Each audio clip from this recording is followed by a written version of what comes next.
In the late 19th century, after the Sino-Japanese War, Taiwan became an independent republic, making it one of the first democracies here in Asia, although sometimes it's written as the first.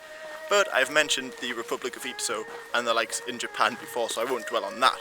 However, the Republic in Taiwan was short-lived, the Japanese quickly invaded it, but one thing I find very interesting about this republic is its leader. In the few months that this republic survived, they had two leaders, Tang Ching-sung and Liu Yongfu. Now, Tang was a very capable military leader in the Sino-French War, but I'm going to focus on Liu.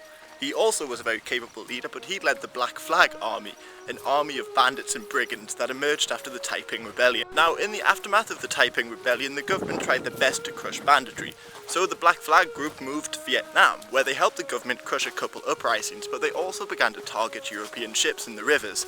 So this was pretty much the cause of the Sino-French War.